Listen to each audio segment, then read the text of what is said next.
É justo dizer que a Rússia falhou completamente em controlar o Mar Negro. O que deveria ter sido um espaço relativamente seguro que o país poderia usar para demonstrar sua superioridade naval sobre a Ucrânia, tornou-se uma zona morta para os navios da Rússia. A temida frota do Mar Negro do país mal está presente depois que os mísseis e drones da Ucrânia destruíram um terço dela. E agora, a Ucrânia tem vários caminhos livres pelo Mar Negro e até portos e terminais importantes dos quais Vladimir Putin depende para exportar o petróleo da Rússia. No dia 14 de novembro, a Ucrânia aproveitou esses caminhos que havia liberado. A Ucrânia rompeu as defesas russas e destruiu a fortaleza de Vladimir Putin no Mar Negro, eliminando vários ativos importantes nesse processo. O primeiro desses ativos é grande, um terminal de petróleo inteiro. Na noite de 14 de novembro, a Ucrânia lançou uma forte ofensiva de drones e mísseis Netuno contra o porto de Novorossiysk, no Mar Negro, segundo a Reuters. Esse porto, operado pela empresa russa de oleodutos Transneft, é responsável por um volume substancial do petróleo que a Rússia exporta para outras partes do mundo. Além de ser um porto receptor de derivados de petróleo que entram na Rússia, Putin precisa que esse porto opere em plena capacidade. O ataque aéreo da Ucrânia para fechá-lo.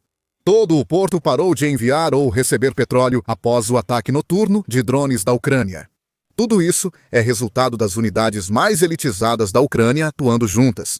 Segundo o Kyiv Post, uma fonte do Serviço de Segurança da Ucrânia, afirmou que o ataque de 14 de novembro foi um trabalho em equipe.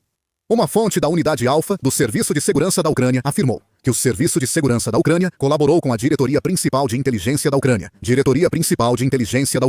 também o Serviço de Guarda de Fronteiras, as Forças de Operações Especiais e certas unidades de artilharia naval. Esse ataque não foi fantasioso. Muitas unidades agiram juntas. A Ucrânia dedicou muito tempo ao plano e, em 14 de novembro, atacou Novorossiysk com grande eficiência. Após o ataque ucraniano com drones e mísseis, as plataformas de carregamento foram danificadas e os sistemas de bombeamento e oleodutos destruídos.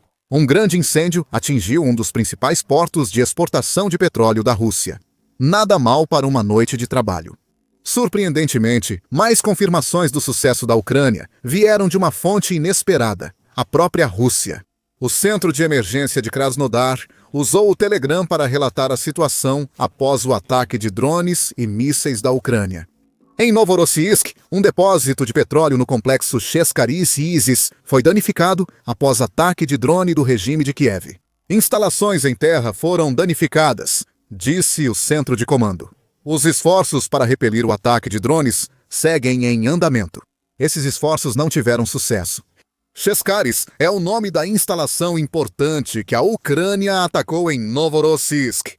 Fundada em 1964, é um dos principais centros de transbordo de petróleo do sul da Rússia, operando com petróleo bruto e refinado. Com 30 tanques de petróleo bruto, a instalação tem capacidade de 820 mil metros cúbicos, segundo o Kyiv Post, além de reservatórios para diferentes tipos de óleo combustível. A Reuters informa que o terminal embarcou 761 mil barris de petróleo por dia em outubro. Cerca de 322 milhões de toneladas diárias. Memorize esses números. Vamos voltar a eles depois no vídeo. Dessa vez, a Rússia não tentou fingir que o ataque não aconteceu, embora o Kyiv Post mencione que ela usou novamente a velha desculpa dos destroços de drones. É curioso que, segundo a Rússia, drones ucranianos causem tanto dano sem atingir alvos diretamente. Faz pensar no que ocorreria se um drone ou míssil atingisse o alvo. Mas não precisamos imaginar. Destroços de drones mostram que a Ucrânia atingiu a Rússia novamente. E se você precisa de alguma prova disso, as imagens que estão surgindo do terminal de Novorossiysk já deveriam ser mais do que suficientes. Após o ataque da Ucrânia, o canal Excelenova Plus no Telegram publicou inúmeras fotos e vídeos, comprovando os resultados do ataque. As 4 fotos mostram grandes incêndios em Cheskariy. Os vídeos mostram praticamente o mesmo. O destaque é um vídeo de 40 segundos mostrando muita fumaça saindo da instalação, com um incêndio iluminando o céu à noite abaixo. Não vemos drones ucranianos sendo atingidos, mas incêndios assim não vêm só de destroços. Um pouco mais de dano foi causado além do próprio terminal, diz o Kyiv Post em sua reportagem. A publicação diz que autoridades locais afirmam que uma embarcação civil no porto foi atingida, ferindo 3 tripulantes que foram hospitalizados. É difícil determinar a veracidade dessa afirmação. Embora não seja impossível que embarcações civis estejam operando em Novorossiysk, o fato de a instalação Cheshkaris ser um terminal de petróleo significa que é muito mais provável que qualquer navio atingido em 14 de novembro fizesse parte da frota sombra que Putin tem usado para manter o fluxo de dinheiro ilícito do petróleo entrando na Rússia. Para a Ucrânia, os navios da frota sombra são alvos legítimos, pois só existem devido à guerra. A Rússia diz que destroços de drones destruídos atingiram prédios residenciais em Novorossiysk. Em um caso, um fragmento perfurou um prédio e feriu um homem. Destroços caíram em pátios e quebraram janelas de prédios residenciais. A Rússia afirma, mas não há confirmação independente. O principal ataque foi o da Ucrânia em Chashkaris. Um terminal de petróleo pegou fogo de forma tão intensa que a empresa estatal russa precisou fechá-lo. É uma vitória significativa para a Ucrânia, que em outra noite seria suficiente. Mas 14 de novembro foi diferente. E Cheshkaris não foi o único alvo que pegou fogo. O Kiev Post relatou que a Ucrânia aproveitou grandes brechas nas defesas russas em Novorossiysk, destruir vários sistemas de defesa aérea. S-400 e seus radares é humilhante para a Rússia. Esses sistemas deveriam ser as armas usadas pela Rússia para derrubar drones e mísseis vindos da Ucrânia. No dia 14 de novembro, eles falharam gravemente e muitos foram destruídos. Ex-Zelenova Plus deu mais informações. Em postagem no Telegram, revelou que a Ucrânia atacou toda uma unidade S-400 e que seus drones foram muito eficazes. O veículo divulgou imagens de satélite de 11 e 15 de novembro mostrando a devastação causada pela Ucrânia em 14 de novembro. O Comando de Sistemas de Operações, Alpha, destruiu 4 lançadores do sistema de defesa aérea S-400 Triumph no 1537º Regimento de Mísseis Antiaéreos, informou o canal do Telegram. Não foi só um S-404 dos principais sistemas de defesa aérea da Rússia foram destruídos em ataque noturno da Ucrânia. E poderia ter sido pior para a Rússia, segundo o canal. No total, há cerca de 12 lançadores S-400 no local. E há uma grande probabilidade de que a maioria deles também tenha sido danificada, afirma a Zelenova. Além disso, então, o melhor cenário para a Rússia aqui é que ela perdeu 1/3 de seus sistemas de defesa aérea S-400 Novorossiysk implantados. Se a Zelenova Plus estiver certa, mais de 1/3 desses sistemas pode ter sido danificado e desativado até o conserto. Esses reparos podem desafiar Putin. Em setembro, a Rússia foi à Turquia pedir para recomprar alguns S-400 que havia vendido anos antes. Se a Rússia busca comprar S-400 de um ex-cliente, possivelmente por preço alto, isso indica dificuldade para reparar os que já tem, se foram danificados. Como afirma a ex-Zelenova Plus, talvez seja verdade.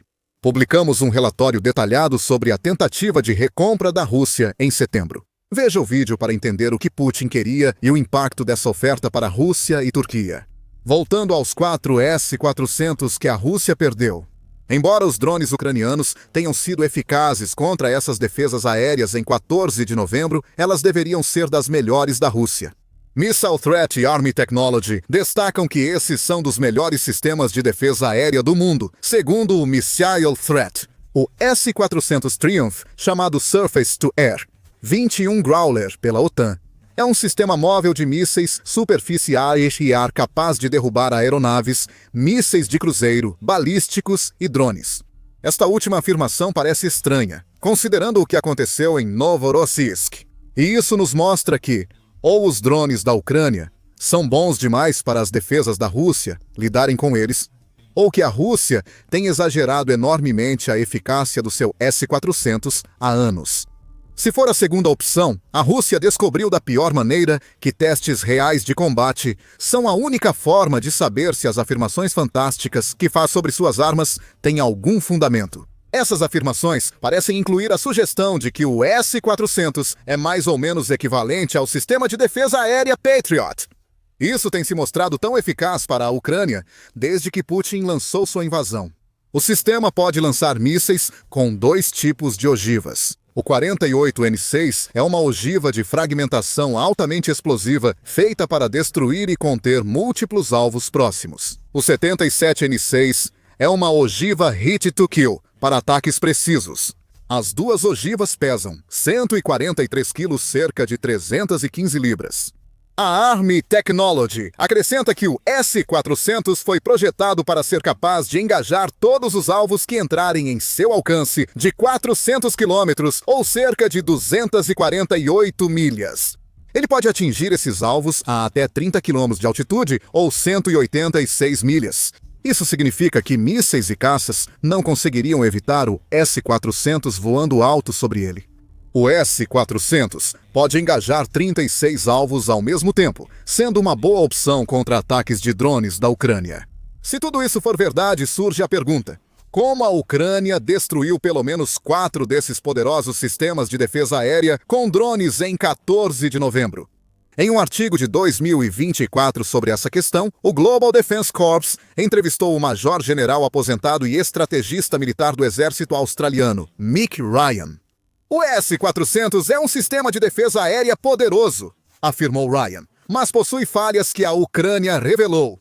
Ryan disse ao veículo que para derrubar esses sistemas é preciso uma abordagem sistêmica. Não é só disparar uma arma contra ele. Você precisa desmontar tudo o que o defende, sejam sensores ou outros sistemas de armas, outros sistemas de defesa aérea, antimísseis e antidrone. Além disso, o Interesse Nacional afirmou isso em abril de 2018. O S-400 não é uma escolha particularmente boa para lidar com alvos voando baixo, por mais impressionante que seja sua capacidade de detectar alvos a até 18 milhas de altitude. Isso pouco importa quando um míssil ou drone inimigo voa baixo em direção ao S-400. Isso pode explicar como a Ucrânia destruiu tantos S-400 em 14 de novembro. Já sabemos que drones de longo alcance da Ucrânia voam próximos ao solo quando necessário. Em outubro, a United 24 informou que a Ucrânia opera drones ultraleves baseados no Sky Ranger, capazes de voar baixo e provavelmente ideais para evitar mísseis do S-400. Não temos certeza se esses foram os drones usados em 14 de novembro, mas é bem provável. Porém, algo que Ryan disse sobre as fraquezas do S-400 merece ser repetido. Sensores, ou mais precisamente, sensores e radares. Além do terminal de petróleo e dos S-400 que a Ucrânia destruiu em 14 de novembro, drones do país também atacaram sistemas de radar usados pelas defesas aéreas russas para detectar drones inimigos. O Kiev Post falou com uma fonte do Serviço de Segurança da Ucrânia que confirmou os ataques aos S-400. A fonte acrescentou: os 2 radares principais também foram danificados. Segundo o Kiev Post, o radar de alerta antecipado 96N6 Cheeseboard e o de aquisição de alvos 92N6 Gravestone. Ambos os sistemas foram projetados para detectar a aproximação de drones e mísseis ucranianos. E, sem eles, os S-400 da Rússia provavelmente estavam atirando às cegas. Parece haver confusão sobre o Cheeseboard. O Kiev Post chama de sistema 96N6, mas outras fontes dizem 96L6.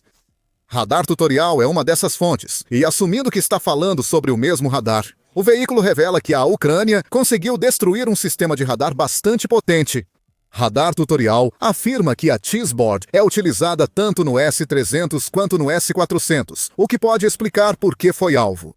E ela usa uma antena de matriz faseada com 96 fileiras de radiação. Foi projetada para salto de frequência, reduzindo a interferência eletrônica. Isso permite ao radar detectar alvos mesmo com guerra eletrônica em uso. O Cheeseboard rastreia até 100 alvos simultaneamente. Drones são um dos alvos, assim como helicópteros, aeronaves e mísseis. The Eagle acrescenta que o Cheeseboard deve ser capaz de rastrear alvos a partir de 580 km, ou cerca de 360 milhas de distância, e que existe uma versão aprimorada que dobra o número de alvos rastreados simultaneamente e aumenta o alcance para 700 km ou 434 milhas. Esse sistema de radar teria sido vital para a frota de S-400 da Rússia. Desativá-lo foi provavelmente o primeiro passo da Ucrânia para abrir caminho e atacar defesas aéreas russas. O Army Recognition afirmou em julho que o radar Gravestone 92N6 é essencial para o S-400 Triumph. Chamado Surface-to-Air 21 Growler pela OTAN, o sistema desempenha funções essenciais de aquisição de alvos, rastreamento e orientação de interceptadores contra várias ameaças aéreas. Estamos começando a perceber um padrão aqui. E é um que sugere que Ryan estava certo quando falou sobre as fraquezas que a Ucrânia descobriu na configuração do S-400 da Rússia. Como o tabuleiro de queijos, a lápide detecta até 100 alvos ao mesmo tempo. Ela deveria garantir cobertura total para que os sistemas de defesa aérea russos nunca sejam surpreendidos. Há várias versões do radar, com alcances de 250 a 480 quilômetros ou 155 a 298 milhas. O sistema de radar, montado em um chassi com rodas, pode acompanhar o S-400 a qualquer lugar. Isso reforça a afirmação do Army Recognition sobre a importância dele para o S-400 cumprir sua função. A Ucrânia foi inteligente em 14 de novembro. O Breadcrumbs informa que a Ucrânia destruiu 2 radares essenciais usados pelos S-400 russos para detectar alvos. Com esses sistemas fora do ar, os S-400 só podiam atirar às cegas se conseguissem. Com caminho livre, a Ucrânia lançou mais drones que atingiram 4 lançadores S-400 e possivelmente danificaram outros. A Ucrânia realizou essa operação complexa e ainda atacou o terminal de petróleo Cheskharis tão forte que o operador teve que fechá-lo. Esse foi um dos trabalhos noturnos mais produtivos para a Ucrânia. O dia 14 de novembro foi um pesadelo para Putin, pois sua fortaleza no Mar Negro não conseguiu se defender dos drones ucranianos. A Rússia afirmou ter abatido 66 drones ucranianos em Krasnodar, onde há um depósito de petróleo em chamas, e 59 sobre o Mar Negro. Mesmo que a Rússia esteja dizendo a verdade, claramente não foi o suficiente, já que a Ucrânia conseguiu atingir diretamente os alvos que queria destruir. Já se passaram 3 dias desde o ataque noturno da Ucrânia até a criação deste vídeo. Isso significa que agora sabemos que a Rússia pelo menos conseguiu colocar seu terminal de petróleo incendiado de volta em operação. Segundo a Reuters, a Transneft retomou o carregamento de petróleo no terminal de Cheskari após 2 dias de paralisação devido a danos causados pela Ucrânia. A agência também trouxe mais alguns detalhes sobre o que a Ucrânia atingiu, observando que os drones do país danificaram 2 berços de petróleo. Não se sabe se esses berços já funcionam novamente ou se a Transneft opera sem eles. O embarque de apenas 2 petroleiros em um porto que responde por 2% do suprimento mundial indica que o terminal ainda não opera totalmente. Alguns podem achar que uma paralisação de 2 dias não é uma grande conquista para a Ucrânia. Eles estariam enganados.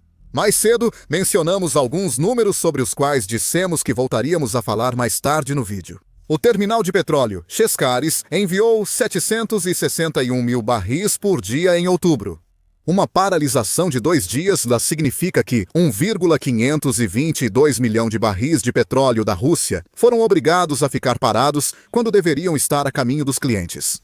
Como várias empresas, inclusive grandes refinarias chinesas, já substituem o petróleo russo, essa instabilidade é o que a Rússia menos deseja que seus clientes percebam. Pode ser pior que 1,522 milhão de barris. Segundo o Kiev Independent, Novorossiysk movimenta mais de 2 milhões de barris de petróleo por dia e também recebe embarques do Cazaquistão. O número está correto. A Ucrânia interrompeu temporariamente o fluxo de até 4 milhões de barris de petróleo. Isso pode custar caro para a Rússia em termos de futuros clientes. E esses custos se somam ao fato de que um S-400 custa cerca de 500 milhões de dólares. Segundo a CNBC. 4 desses sistemas sendo destruídos representam um prejuízo de 2 bilhões de dólares para o orçamento de guerra da Rússia. E isso sem contar o custo dos radares destruídos pela Ucrânia. A Rússia teve uma grande perda em 14 de novembro. Sua fortaleza no Mar Negro foi penetrada e um de seus terminais de petróleo mais importantes foi fechado. Ela perdeu ao menos 2 bilhões de dólares, talvez mais. Tudo graças a um ataque aéreo ucraniano brilhantemente coordenado, que Novorossiysk deveria ser capaz de impedir, mas não foi. A Rússia acha que tem a estratégia perfeita que finalmente vai permitir que ela tome a importante cidade ucraniana de Pokrovsk. Ela acredita que a Ucrânia não pode fazer nada contra essa estratégia, à medida que as forças russas tentam cercar a cidade, e nesse processo, tomar vários outros assentamentos. Isso só vai acelerar a queda de Pokrovsk. Rússia iniciou o movimento de pinça em cidade perto de Pokrovsk, mas não pensou que a Ucrânia usaria essa estratégia contra ela para reforçar a cidade que a Rússia quer cercar. O truque genial da linha de frente da Ucrânia fez um uso incrível do movimento de pinça para dar às suas tropas um alívio muito necessário. Embora Pokrovsk seja o principal objetivo da Rússia aqui, a incrível inversão do roteiro russo pela Ucrânia concentrou-se na linha de frente de Dobropilha, especialmente na região acima de Minarad. A Rússia tenta criar um movimento de pinça na região para tomar Mirad e abrir outra rota a Pokrovsk. Enquanto tenta cercar a cidade devastada, a Rússia estava perto de completar o movimento de pinça. Em 13 de novembro, o New York Times informou que o movimento de pinça quase se fechava, restando só uma brecha de 3 quilômetros para as tropas ucranianas saírem de Minarad. Se ela fosse fechada, elas ficariam encurraladas. Movimentos de pinça são simples no conceito, mas muito difíceis de executar. Mudando, Mentes explica o básico desse movimento. Um país atacante envia 2 colunas, uma para a direita da posição inimiga e outra para a esquerda. Pode trocar direita e esquerda por norte e sul, leste e oeste, ou outra direção que preferir. A pinça força as tropas inimigas a lutarem em 2 frentes. Quando a pinça se completa, as tropas atacantes avançam para dentro, atacando e eliminando tudo no bolsão criado. A Rússia está muito familiarizada com essa estratégia em particular. A Batalha de Stalingrado foi devastadora para a Rússia em baixas, mas o país saiu vitorioso e venceu. Segundo o Changing Minds, usou um movimento de pinça que cercou 250 mil soldados alemães pelas forças russas. Lenta, mas firmemente, a Rússia cercou os soldados alemães, atacando de todos os lados e aguardando enquanto eles morriam de fome. Quando as forças alemãs se renderam, restavam 91 mil soldados. 159 mil morreram ao cerco da Rússia. A Rússia busca algo parecido, mas menor, em Minarad, simplificando o objetivo da Ucrânia: impedir eles. A Euromaidan Press diz que a Ucrânia já avançou bastante nesse sentido, em uma ação que descreve como vinda diretamente do comando ucraniano. Segundo o veículo, o país pode ter tomado a ação mais importante de toda a campanha de Pokrovsk. Quanto à defesa da cidade antes do inverno, isso pode enfraquecer futuros ataques russos. Tudo começou perto do assentamento ucraniano de Radinska, outra cidade visada pela Rússia, ao tentar tomar Pokrovsk. O relatório de 14 de novembro da Euromaidan Press afirma que operadores de drones russos foram o alvo seguinte. O reconhecimento aéreo em Radinska permitiu à Ucrânia identificar operadores de drones. Isso já tinha sido evitado dias antes, ao tentar criar uma base em uma mina a leste de Radinska. Esses operadores não duraram muito. A Ucrânia ordenou que um Su-27 lançasse uma bomba GBU-62 Joint Direct Attack Munition americana, destruindo tudo no local. A Joint Direct Attack Munition Mayun foi a escolha perfeita para esse ataque. A Joint Direct Attack Munition, segundo a Marinha dos Estados Unidos da América, é um kit guiado ar-superfície, que pode ser acoplado a bombas de até 2.000 libras, sendo ideal para destruir estruturas reforçadas e bunkers. Após ser liberada da aeronave, a Joint Direct Attack Munition usa laser, sistema de posicionamento global ou ambos para atingir o alvo. A arma é tão precisa que tem um erro inferior a 20 pés. A Ucrânia pode lançar várias delas simultaneamente para atingir os alvos com força. Não precisou agir contra os operadores de drones de Radinska. Uma Joint Direct Attack Munition bastou. Mesmo assim, a Ucrânia lançou outra dessas bombas guiadas pouco depois. Após neutralizar operadores de drones, a vigilância ucraniana identificou outro grupo de soldados russos perto de Radinska. Esses soldados estavam tentando fortificar um prédio, talvez com a intenção de usá-lo como base para uma incursão mais profunda na cidade. Eles nunca tiveram essa chance. Outro ataque aéreo com JDAM foi ordenado, e segundo o Euromaidan Press, destruiu as fortificações e eliminou vários oficiais que lideravam as investidas na cidade. A Ucrânia foi além. Militani afirma que a Rússia tentava infiltrar soldados em Radinska durante esses acontecimentos. Esses soldados tentaram se reagrupar no prédio. A Ucrânia foi atrás deles, aproveitando a neblina densa e um veículo blindado para eliminar os soldados russos. As forças russas conseguiram colocar tanques em Radinsky, segundo o portal, e os ocupantes também estavam usando drones visão em primeira pessoa, ou de visão em primeira pessoa, para dar cobertura a esses tanques. A Ucrânia avançou sob neblina no ataque inicial, dificultando a ação de operadores de drones visão em primeira pessoa. A Ucrânia eliminou as forças russas e tanques infiltrados em Radinska. A estratégia da neblina foi eficaz. Mais soldados russos foram encontrados em um complexo industrial da cidade e eliminados com JDMs.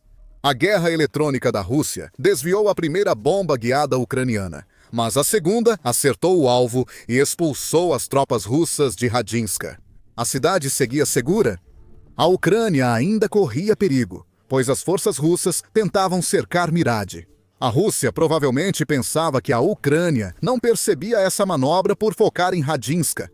Os ataques aéreos ucranianos foram só o prelúdio de uma manobra inteligente que a Rússia não previu.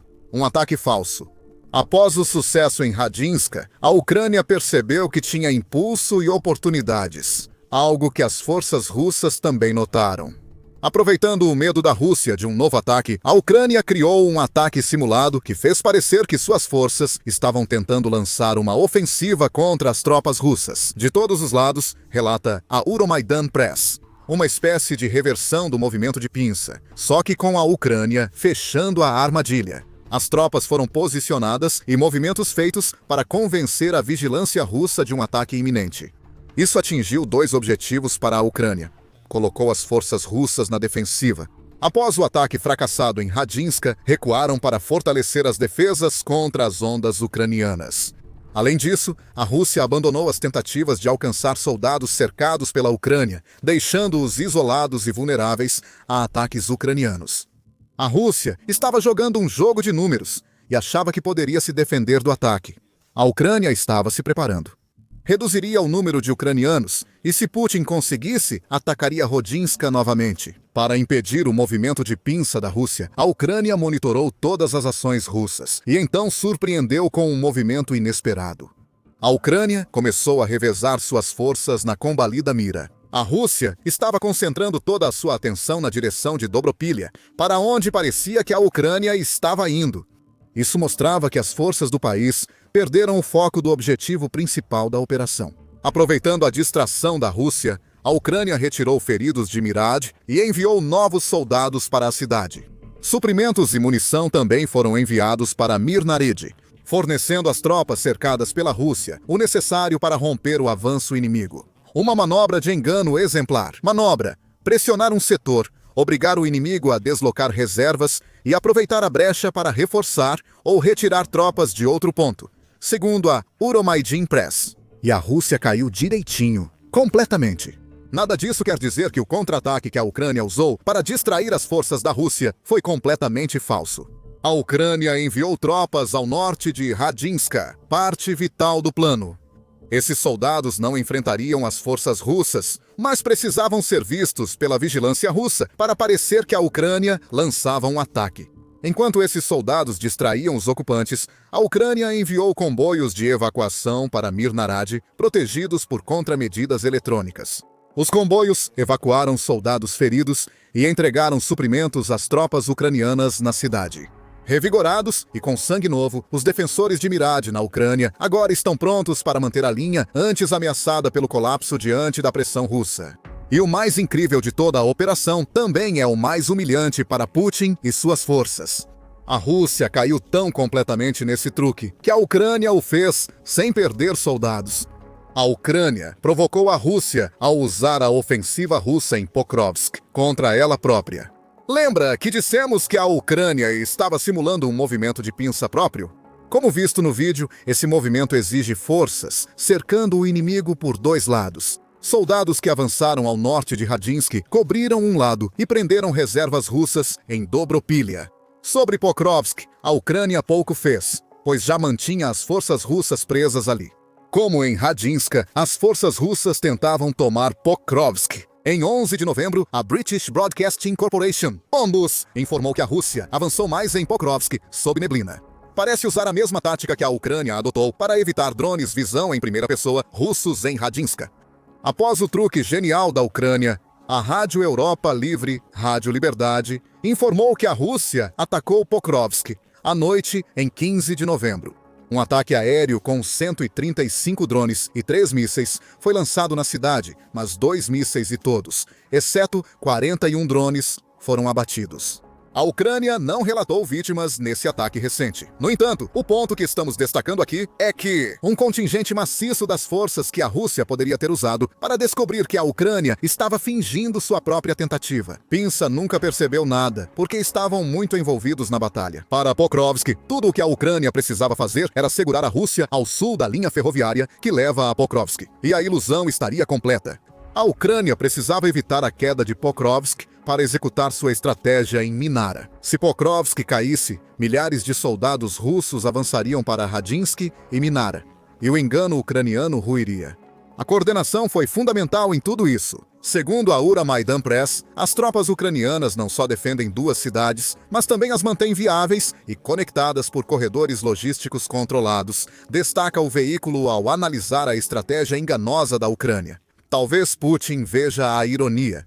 O foco em conquistar Pokrovsk, enviando quase todos os soldados de Donetsk para lá, permitiu à Ucrânia reforçar Minara. Isso nos leva ao próximo passo em Donetsk. O que a Ucrânia fez garante a segurança de Mirad. Depende de como você define o termo, Mirad não está segura. A Rússia não parou de atacar a cidade. A Ucrânia fez uma manobra criativa de engano para reforçá-la. Mas o cerco russo continuou. Esse nunca foi o objetivo. Se fosse, o ataque falso da Ucrânia teria sido real e haveria uma grande batalha. Mironarad pode ficar tranquila, pois é improvável que a Rússia conquiste a cidade antes do rigoroso inverno ucraniano. Como dissemos no início do vídeo, o principal objetivo da Ucrânia com seu truque era resistir até o mercúrio cair. Esse momento está chegando rapidamente. Janeiro está a 1 mês e meio. E segundo o Weatherspark, traz o frio capaz de impedir a tentativa de pinça Mirnarad da Rússia. A estação fria da cidade começa em meados de novembro e vai até o início de março, com temperaturas médias de apenas 3 graus Celsius ou 37,4 graus Fahrenheit durante todo esse período de 3 meses e meio.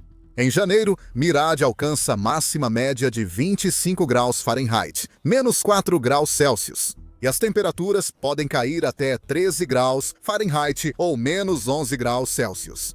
A Ucrânia deve resistir até lá. Os ataques russos vão diminuir com o frio e os avanços falsos só são permitidos. A Ucrânia vai reforçar as defesas em Mirnarad durante um momento crítico da batalha por Donetsk, integrando Mirnarad a uma estratégia de múltiplas camadas com Dobropilha e Pokrovsk. A Ucrânia tenta conter o avanço russo, afirma a Euromaidan Press. O que foi conquistado ajudará, pois os reforços e suprimentos recém-chegados a Mirnarad transformaram a cidade em fortaleza.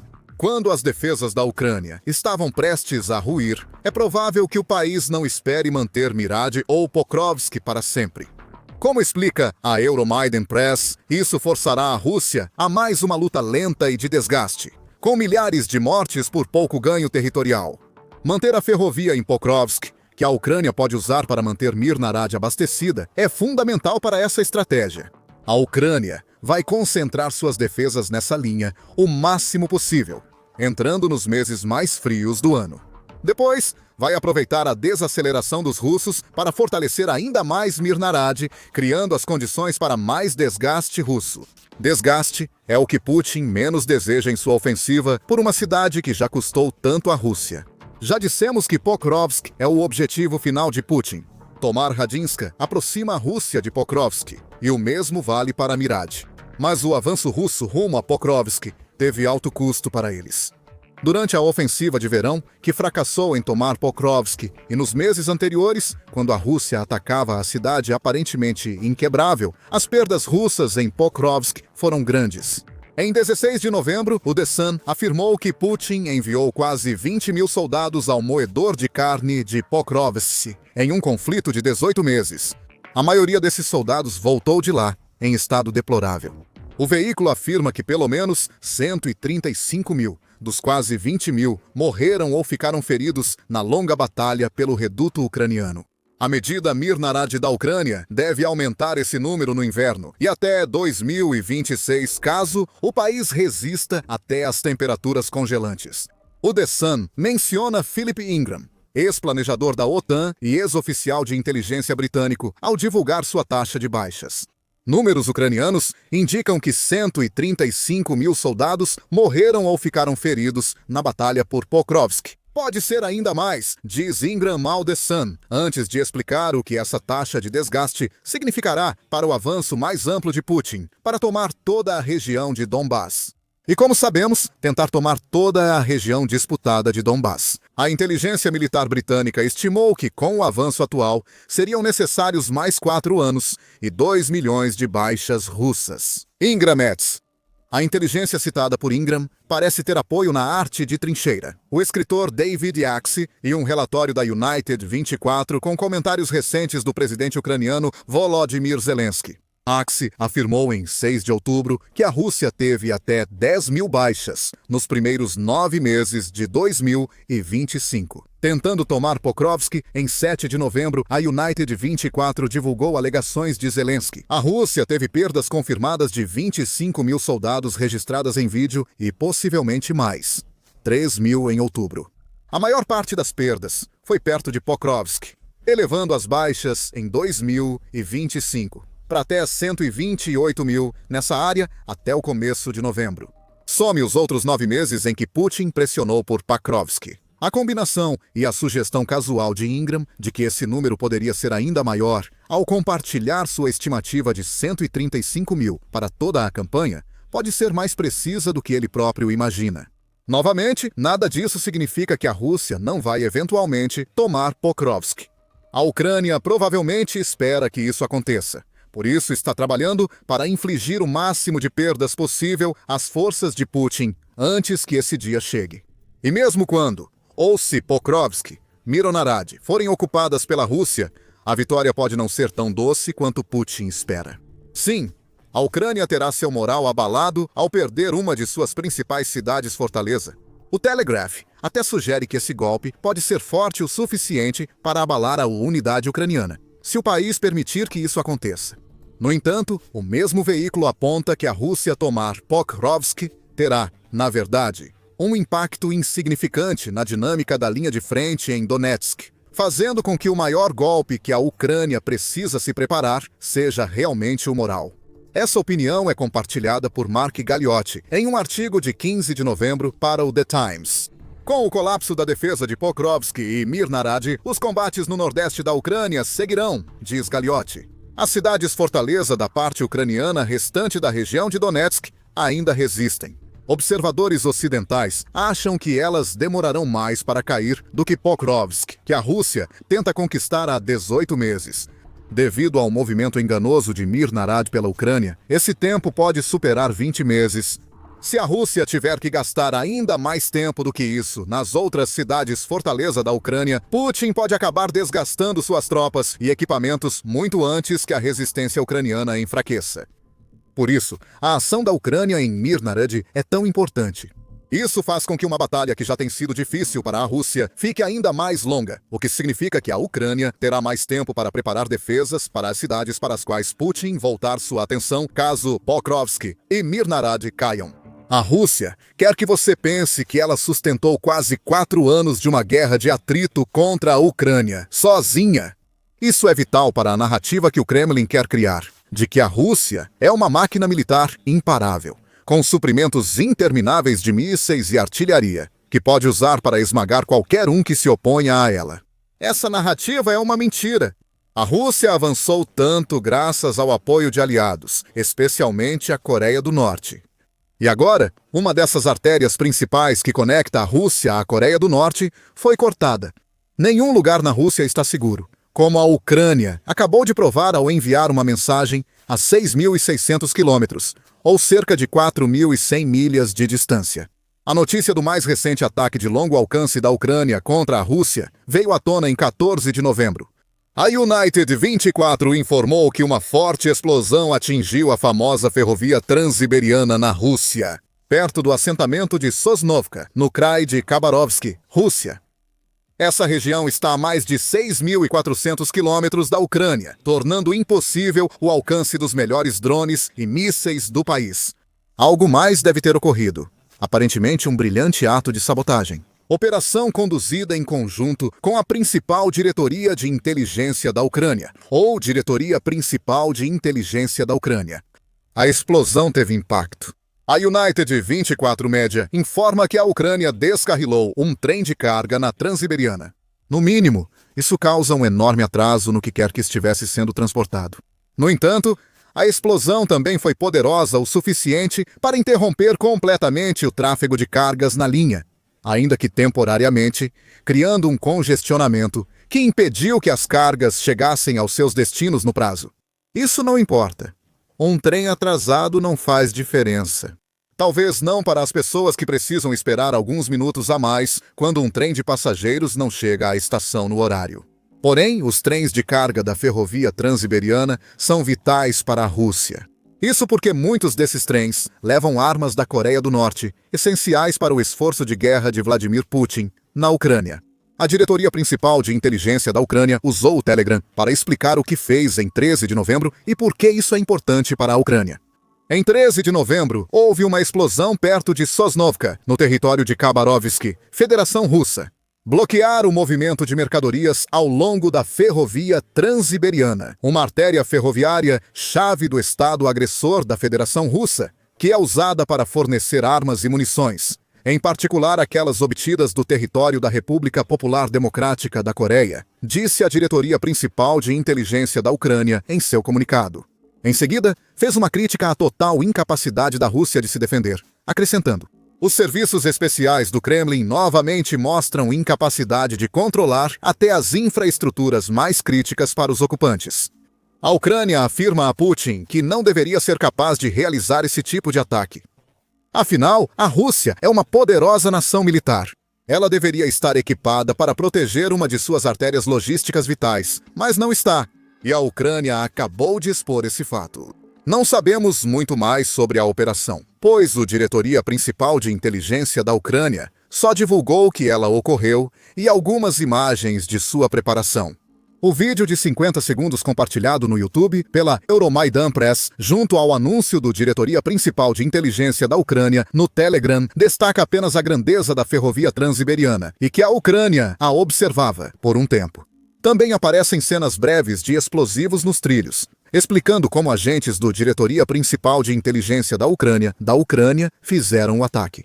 Bastava seu pessoal achar um trecho desprotegido e atacar. Agora, a Rússia lida com um trem descarrilado e o conhecimento de que a Ucrânia tem agentes infiltrados mais profundamente dentro do território russo do que Putin e seus comparsas poderiam imaginar. E a Ucrânia não vai deixar que eles esqueçam disso. A Diretoria Principal de Inteligência da Ucrânia finalizou sua postagem no Telegram com um aviso direcionado ao líder da Rússia. Seguimos desmontando as capacidades logísticas do inimigo. Em outras palavras, o que aconteceu em 13 de novembro está longe de ser a última vez que a Rússia pode esperar ver os sabotadores da Ucrânia em ação. Isso vai acontecer repetidas vezes, até que toda a rede logística da Rússia esteja em completo caos. A proclamação mostrou-se profética, ou a Diretoria Principal de Inteligência da Ucrânia sabia algo que o mundo desconhecia, pois a Ucrânia atacou outra ferrovia russa dias após atingir a Transiberiana. Em 16 de novembro, o Kiev Independent informou que o grupo pró-ucraniano Artesh atacou novamente. Operando nas partes ocupadas da região ucraniana de Zaporizhia, o Artesh conseguiu incendiar um gabinete de relés em uma ferrovia no distrito de Melitopol da região, que fica a apenas 50 quilômetros ou 31 milhas das linhas de frente. 2 ataques marcaram a história.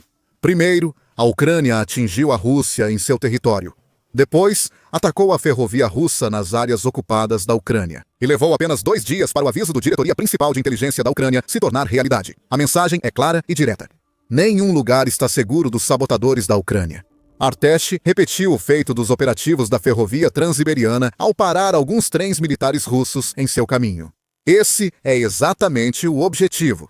E embora a Diretoria Principal de Inteligência da Ucrânia possa fazer parecer que essa é uma operação que está apenas começando, A Ucrânia já vem focando nas ferrovias russas há vários meses. Na verdade, no dia 21 de outubro, uma explosão abalou uma ligação ferroviária importante na região de Leningrado, na Rússia. Essa explosão danificou os trilhos e provocou um incêndio que envolveu um trem de carga. Segundo a mídia United 24, o trem transportava carga militar. A Rússia alegou problemas técnicos, mas estava claro que o país sofreu mais uma sabotagem ferroviária ucraniana. Entre esse ataque e o da Ucrânia à ferrovia transiberiana, partisans ucranianos atacaram de novo. Putin provavelmente se sentiu traído por alguém próximo. Grupos de sabotagem em toda a Rússia e territórios ocupados realizaram ataques que destruíram valiosas locomotivas russas. Mostramos em vídeo como esses ataques enfraquecem a máquina de guerra do Kremlin. Confira para saber mais. Destacamos que a greve na ferrovia transiberiana não foi isolada, nem o auge de uma sequência de greves. Em vez disso, faz parte de um padrão, uma estratégia que está ficando mais clara a cada semana, à medida que os partisãs ucranianos e os operativos do Diretoria Principal de Inteligência da Ucrânia atingem os trilhos russos repetidamente. A Ucrânia sempre atinge trens ou linhas essenciais para o esforço de guerra russo, principalmente no envio de equipamentos e armas à linha de frente. O ataque à ferrovia transiberiana pode ser o maior de todos por causa de sua associação com as armas norte-coreanas. Mas vamos chegar a esse ponto em um momento. Primeiro, vamos dar uma olhada mais de perto no que a Ucrânia acabou de atingir. A ferrovia transiberiana é uma maravilha da engenharia russa, e não deve ser surpresa que ela também tenha se tornado um símbolo para a Rússia e sua máquina de guerra. Com 9.288 quilômetros, 5.771 milhas, é a maior ferrovia do mundo e foi essencial para ligar a Sibéria à Rússia continental.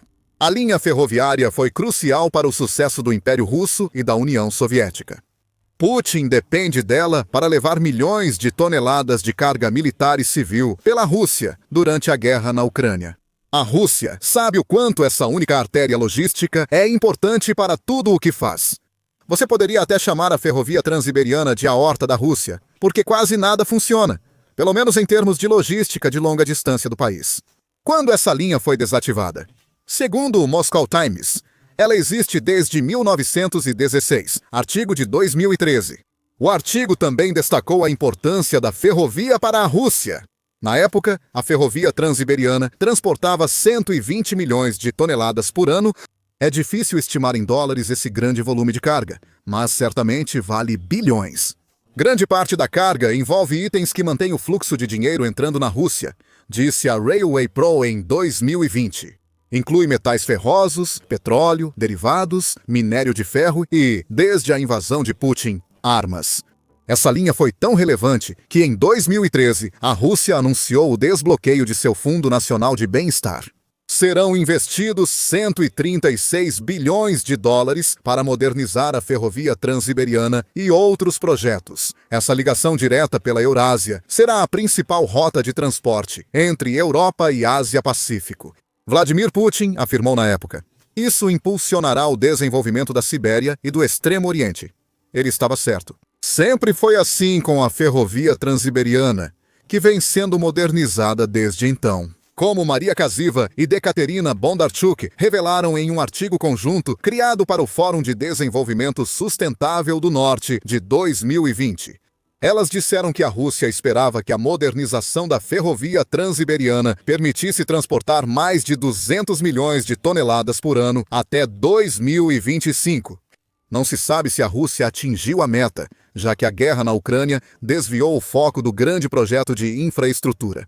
Uma coisa é certa: a Ucrânia atacar essa ferrovia é o que Putin menos precisa, enquanto tenta concluir a invasão. Os atrasos por si só podem ter custado milhões de dólares à Rússia. Os trens que a Ucrânia parou levavam carga de consumo, mas o descarrilado pelo Diretoria Principal de Inteligência da Ucrânia não transportava esse tipo de carga. O próprio Diretoria Principal de Inteligência da Ucrânia revelou que a Ucrânia realizou esse ataque por um motivo principal: interromper o fluxo de armas norte-coreanas para as linhas de frente na Ucrânia. E esse fluxo tem sido um grande problema para a Ucrânia desde que Putin invadiu. A Rússia e a Coreia do Norte são aliadas há anos, mas só oficializaram o aspecto militar dessa aliança há 1 ano e meio. Em junho, os dois países firmaram um pacto de defesa mútua com cláusula de ajuda mútua. Caso algum deles sofra ataques em seu próprio território, pense nisso como algo semelhante ao artigo 5 da OTAN, só que cronometrado por Putin, para permitir que ele reivindique a aceitação legítima da ajuda militar norte-coreana. Se a Ucrânia atacar o território russo, meses depois, ela iniciou uma contra-invasão em Kursk, na Rússia. Essa foi a desculpa que Putin usou para solicitar 10.000 soldados da Coreia do Norte contra as forças ucranianas. Embora Putin possa tentar agir como se a Rússia só estivesse trabalhando com a Coreia do Norte desde que esse pacto foi firmado, a realidade é bem diferente. Desde o início da invasão da Ucrânia, especialmente quando ficou claro que a guerra de Putin não seria tão fácil quanto ele pensava. A Coreia do Norte fornece armas à Rússia, segundo reportagem investigativa do The Guardian, publicada em abril de 2025. A reportagem destacou o papel da Coreia do Norte na guerra da Rússia contra a Ucrânia. Após a revelação de que um míssil norte-coreano matou 12 em Khyber, o presidente da Ucrânia, Volodymyr Zelensky, afirmou que, segundo informações preliminares, os russos usaram esse míssil balístico. Se confirmar que o míssil foi feito na Coreia do Norte, será mais uma prova do caráter criminoso da aliança entre Rússia e Pyongyang. Essa declaração só indicou o nível da colaboração entre Rússia e Coreia do Norte na Ucrânia. O The Guardian destaca que a Coreia do Norte forneceu à Rússia pelo menos 648 mísseis balísticos KN-23 e KN-24 até o início de 2025, e muitos outros foram transferidos desde então. Há também projéteis de artilharia, milhões deles, de acordo com uma investigação conjunta realizada pela Reuters e pelo Centro de Código Aberto. Essas organizações rastrearam 64 remessas da Coreia do Norte para a Rússia em 20 meses, somando 16.000 contêineres, todos supostamente com projéteis de artilharia para uso na Ucrânia. O mesmo relatório também destaca que a Ucrânia acredita que a Coreia do Norte fornece cerca de 50% dos projéteis que a Rússia utiliza na Ucrânia, e que esse número pode chegar até 70%. A Reuters afirma que unidades inteiras de artilharia russas dependem totalmente dos projéteis recebidos da Coreia do Norte. Em entrevista ao The Guardian, o ex-coordenador do painel da Organização das Nações Unidas, que supervisionava sanções à Coreia do Norte, ressaltou a importância do país para o esforço de guerra de Putin. Hugh Griffiths disse ao The Guardian que a Coreia do Norte tem sido estrategicamente vital. Sem o apoio do presidente Kim Jong-un, o presidente Vladimir Putin realmente não conseguiria levar adiante sua guerra na Ucrânia. Não surpreende que a Ucrânia queira atacar a ferrovia Transiberiana. Se a linha transporta projéteis e mísseis norte-coreanos pela Rússia, ela é tão crucial para o esforço de guerra de Putin quanto a Coreia do Norte.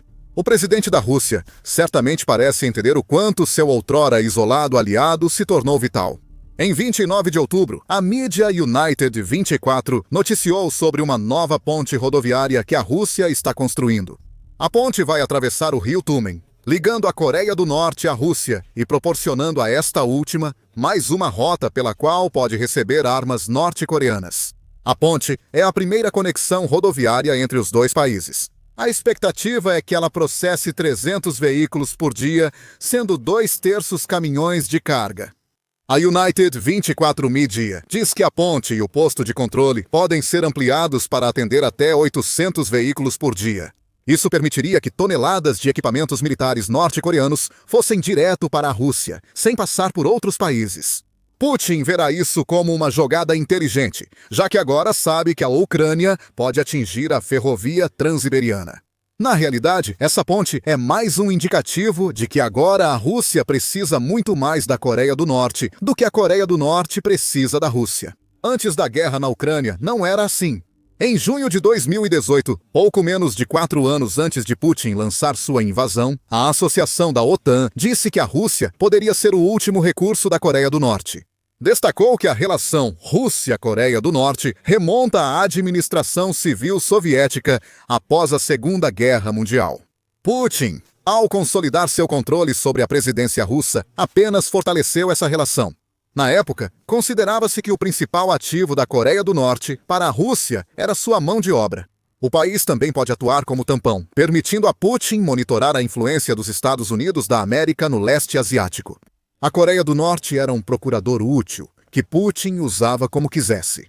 Tudo sob a tutela da Rússia, único aliado da Coreia do Norte. Com a guerra na Ucrânia, o poder de Putin caiu, e agora a Coreia do Norte tem mais influência na relação com a Rússia.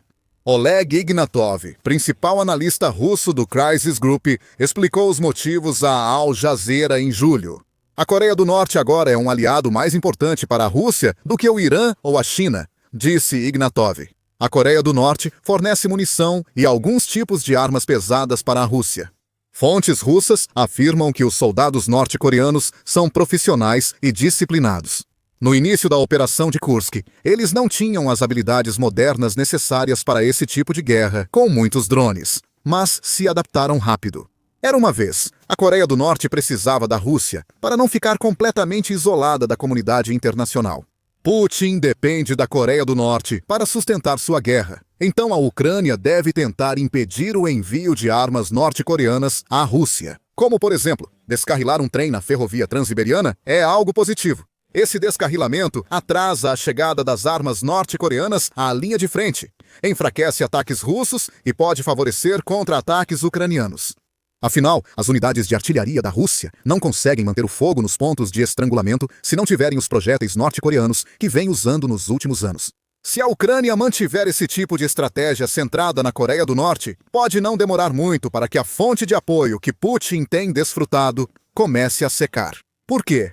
Existem dois motivos. Como revelou o Defense Post em setembro, a relação entre Rússia e Coreia do Norte é surpreendentemente unilateral. Alega que um relatório encomendado pelo escritório da Coreia da Fundação Friedrich Naumann para a Liberdade descobriu isso. A Rússia recebeu 98 bilhões de dólares em armas da Coreia do Norte, mas pagou só 12 bilhões por elas. A Coreia do Norte pode ter permitido que essa disparidade de pagamento existisse por tanto tempo porque ainda vê a Rússia como um aliado útil.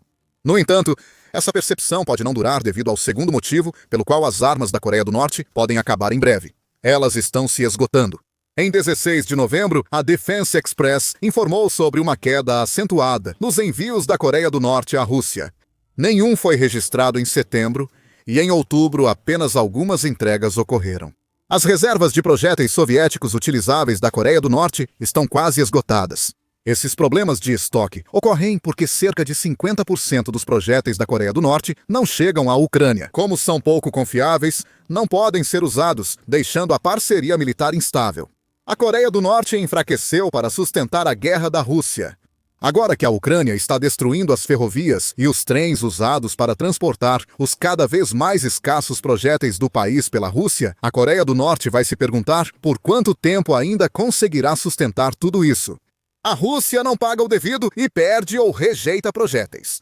Agora a Coreia do Norte tem mais influência sobre Putin do que nunca. Isso não significa que a relação entre Rússia e Coreia do Norte vai acabar. No entanto, quanto mais pressão a Ucrânia conseguir colocar sobre esse relacionamento, maior a chance de a Coreia do Norte pedir ainda mais do que o grande acordo que Putin está aproveitando agora. Se isso ocorrer, Putin não vai só lamentar perder um trem de armas norte-coreanas. Ele pode acabar tendo que gastar bilhões de dólares a mais só para conseguir colocar as mãos nessas armas em primeiro lugar. O presidente da Rússia, Vladimir Putin, não tem muitos aliados restantes depois que sua desastrosa invasão da Ucrânia o isolou, junto com seu país, de grande parte da comunidade mundial. E até mesmo os poucos amigos que Putin ainda pode chamar, como o ditador norte-coreano Kim Jong-un, estão se mostrando bastante pouco confiáveis. Notícias recentes indicam que Kim pode ter enganado Putin. O Kremlin fornece munição velha e defeituosa à sua máquina de guerra, causando falhas e problemas para as tropas russas na linha de frente. É mais uma má notícia para Putin e um sinal de até onde a Rússia caiu na comunidade global, que precisa recorrer a medidas desesperadas só para manter esse conflito inútil em andamento. Antes do início da guerra, a Rússia talvez não fosse a nação mais popular do planeta, mas pelo menos tinha forte influência ao redor do mundo. E Putin podia contar com laços relativamente sólidos com várias outras nações e líderes. Então ele cometeu o erro de sua vida ao invadir a Ucrânia e virar grande parte da comunidade internacional contra ele nesse processo. Diversos países condenaram a invasão russa e a ocupação ilegal da Ucrânia, além de denunciarem crimes de guerra do Kremlin. E grande parte do mundo ocidental, em particular, puniu a Rússia com onda após onda de sanções econômicas. Numerosas nações também romperam efetivamente quaisquer laços que tinham com Moscou, rasgando acordos comerciais e assim por diante. No entanto, várias nações permaneceram ao lado da Rússia durante toda a guerra. Não é um número grande. De fato, o mundo teve uma visão precisa de quão pequeno o círculo de amigos de Putin havia se tornado em fevereiro de 2023, quando uma resolução das Nações Unidas pediu o fim da guerra na Ucrânia e exigiu a retirada imediata da Rússia do país. Quase todos os países votaram a favor da resolução, com apenas Rússia, Bielorrússia, Síria, Coreia do Norte, Mali, Nicarágua e Eritreia votando contra. Até países antes próximos da Rússia, como algumas das nações da Ásia Central, que por anos dependeram de seus laços com Moscou para sobreviver, começaram a virar as costas para Putin. Outros continuaram a investir em recursos russos, como a China e a Índia, que se tornaram os dois maiores compradores de petróleo russo nos últimos tempos. Pouquíssimos aceitaram fornecer assistência militar real às forças do Kremlin no terreno. A Coreia do Norte é a exceção. Ela já apoiava a Rússia de forma aberta e diplomática antes da invasão de 2022, tornando-se uma das poucas nações ao redor do mundo a reconhecer oficialmente a Crimeia como pertencente à Rússia, em 2017, vários meses após o início da guerra. A Coreia do Norte também reconheceu as chamadas Repúblicas Populares de Luhansk e Donetsk, que são territórios ucranianos, como estados independentes sob a Rússia, levando a Ucrânia a cortar relações diplomáticas com Pyongyang. Depois, a Coreia do Norte começou a levar seu apoio ainda mais longe, passando de meras palavras e mensagens de apoio para entregas completas de armas e envio de tropas.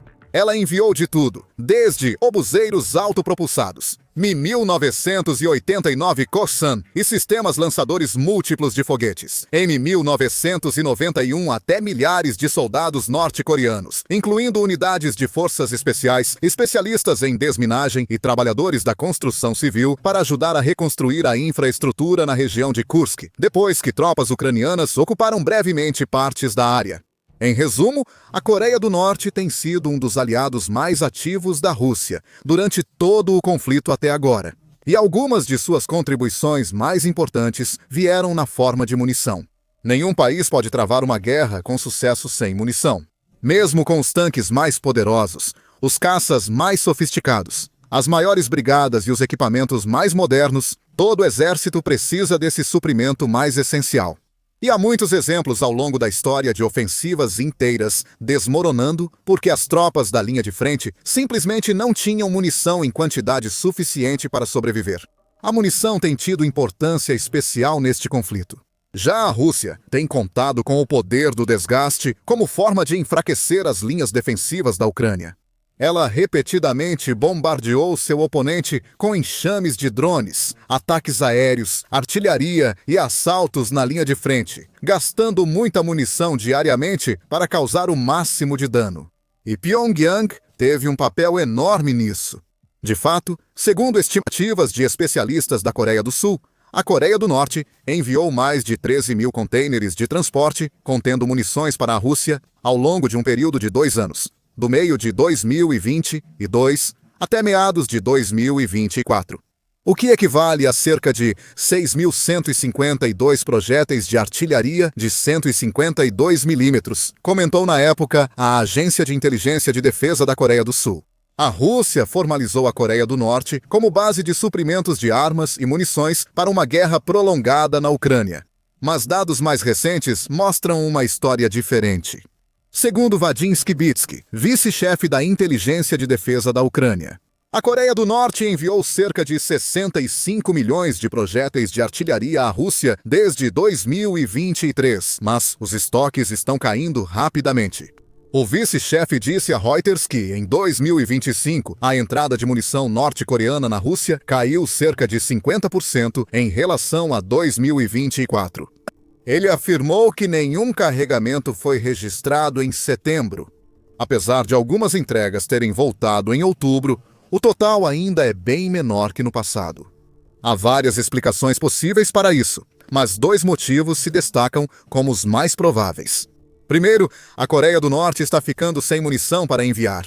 Isso em 2022. Relatos indicam que o país possuía muitos projéteis soviéticos e suprimentos, facilitando o envio de grandes carregamentos à Rússia para apoiar a guerra na Ucrânia. Também houve relatos de várias fábricas militares norte-coreanas operando repentinamente em capacidade máxima para fabricar mais munições para os portos do Kremlin. Aos poucos, esses estoques foram se esgotando. Isso não surpreende, pois a Rússia tem apostado em força bruta para desgastar as defesas da Ucrânia, por toda a linha de frente e além dela. No fim de 2022, a Rússia disparava cerca de 20 mil projéteis de artilharia por dia, e Moscou teria como meta lançar 55 milhões por ano. Para se dar a melhor chance de vencer a guerra, esse tipo de número simplesmente não é sustentável, mesmo para um país do tamanho da Rússia, que há muito tempo é considerado uma das maiores superpotências militares do planeta. As estatísticas mostram que a Rússia fabrica apenas 3 milhões de projéteis por ano. Assim, ela acabou recorrendo à Coreia do Norte para tentar alcançar a meta de 55 milhões. Por um tempo, Pyongyang conseguiu atender às necessidades de Moscou. Quanto mais a guerra se prolonga, mais difícil é manter as linhas de suprimento. O segundo motivo pelo qual as entregas de munição da Coreia do Norte para a Rússia podem estar diminuindo pode ser porque Pyongyang simplesmente tem outras questões mais urgentes para se concentrar. Recentemente, o exército da Coreia do Norte apresentou seu mais avançado míssil balístico intercontinental, o Hwasong-20. Dizem que ele é capaz de percorrer até 9.300 milhas ou 15 mil quilômetros e atingir qualquer local dentro dos Estados Unidos. O país também vem realizando vários testes de mísseis recentemente, além de buscar ativamente diversos projetos de pesquisa e desenvolvimento militar. Skibitsky disse a Reuters que a Coreia do Norte tem ampliado recentemente sua produção de drones. Já começou a produção em massa de 2 tipos diferentes de drones. Drones visão em primeira pessoa de curto alcance e drones de ataque maiores de médio alcance. Pode ser, portanto, que fabricar e enviar mais projéteis para a Rússia tenha, aos poucos, deixado de ser uma prioridade para Pyongyang. Apesar da ostentação e bravata de Kim, a Coreia do Norte não é grande nem rica e não tem recursos de uma potência global. Ela precisa alocar seus recursos com cuidado. Os líderes militares podem achar que precisam focar mais sua mão de obra em outras tarefas. De qualquer forma, seja qual for o motivo por trás disso, o resultado final é o mesmo. A Rússia está recebendo menos munições norte-coreanas, o que é um grande problema para o Kremlin. Se a Rússia quiser vencer a guerra, vai precisar de muita munição, mas não consegue produzir o suficiente sozinha. Se as remessas de Pyongyang continuarem caindo, o Kremlin logo ficará sem opções, pois não tem outros aliados tão dispostos a apoiá-lo quanto a Coreia do Norte. Isso, por sua vez, vai significar menos suprimentos de munição chegando a posições importantes ao longo das linhas de frente.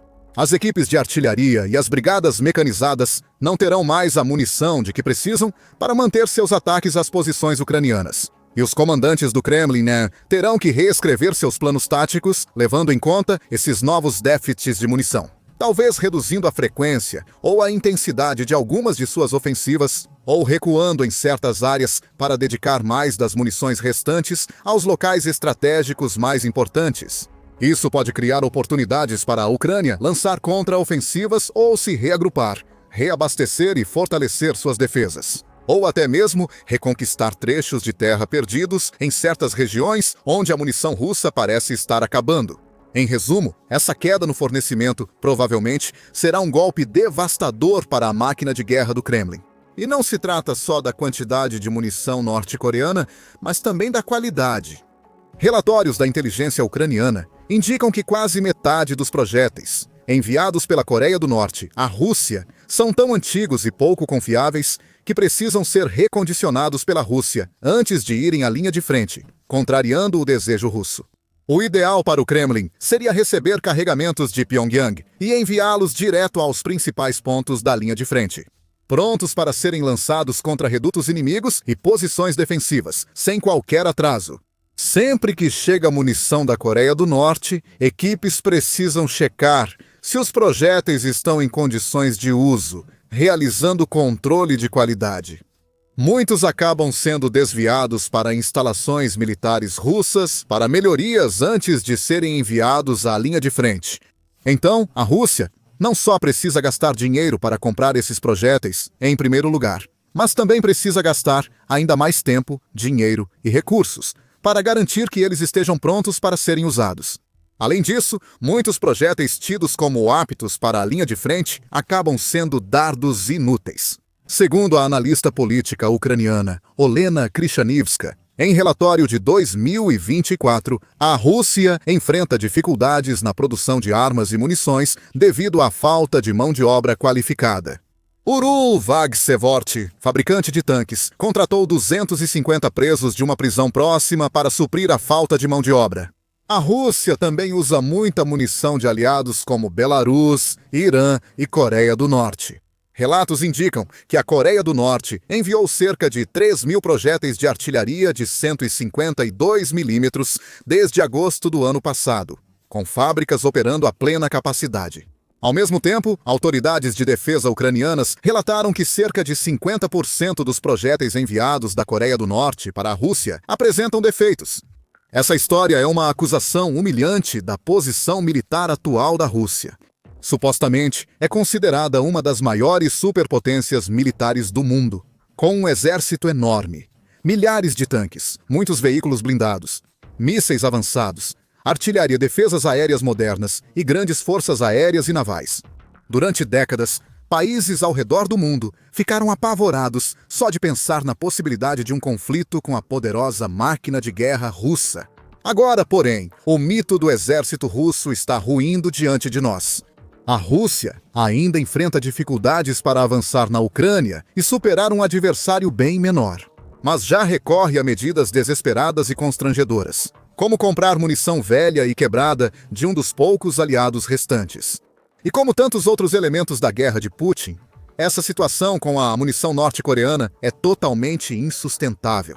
Primeiramente, como já foi dito, Pyongyang não vai conseguir continuar enviando milhões e milhões de projéteis de artilharia e outras munições para a Rússia indefinidamente. Ela não possui estoques, recursos ou capacidade produtiva, como mostra a redução e irregularidade dos envios. Em segundo lugar, se a Coreia do Norte continuar encontrando maneiras de enviar pelo menos alguns projéteis para Moscou, muitos continuarão sendo completamente defeituosos. A Rússia terá que gastar mais tempo e recursos corrigindo esses projéteis ou enviando-os às brigadas da linha de frente e torcer para que funcionem. Infelizmente para a Rússia, ela não tem muita outra escolha. Ela tem alguns outros aliados, como Belarus e Irã, dispostos a ajudar com alguns suprimentos e recursos. Não existe exatamente uma fila enorme de países desesperados para alimentar o esforço de guerra de Putin. A Rússia terá que se contentar com munição de baixa qualidade da Coreia do Norte ou tentar vencer a guerra com pouca munição. Enquanto isso, em Pyongyang, Kim Jong-un provavelmente está satisfeito com como a guerra o beneficiou, apesar de muitos países criticarem a Coreia do Norte por apoiar a Rússia na guerra. O ex-embaixador sul-coreano na Rússia, Ri Seung-lak, diz que a decisão de Kim de se aliar a Putin não foi um mau negócio. Sobre Pyongyang, Ri disse que a Coreia do Norte declara produzir cerca de 4 milhões de toneladas de grãos, como arroz, cevada e trigo, por ano. Grande parte da produção de arroz é, na verdade, batata, deixando o país perigosamente carente de um dos alimentos mais básicos. A Coreia do Norte produz cerca de 4 milhões de toneladas de grãos por ano, mas isso é 1 milhão de toneladas a menos do que o país precisa para se alimentar. Se a Rússia está oferecendo de 60 mil a 70 mil toneladas de arroz, isso é suficiente para cobrir mais da metade do que a Coreia do Norte precisaria para atender a demanda do ano. Ele continuou observando que, embora a Coreia do Norte tenha enfrentado uma crise de escassez de alimentos, não faz muito tempo, grande parte disso provavelmente já foi aliviada graças aos acordos com a Rússia. Vendendo contêineres de projéteis de artilharia, Pyongyang pode adquirir muito mais que centenas de milhares de toneladas de arroz. Também sentimos que Kim Jong-un pode agora achar que já fez muito para apoiar a Rússia. Ele deve poder contar com Putin para retribuir o favor.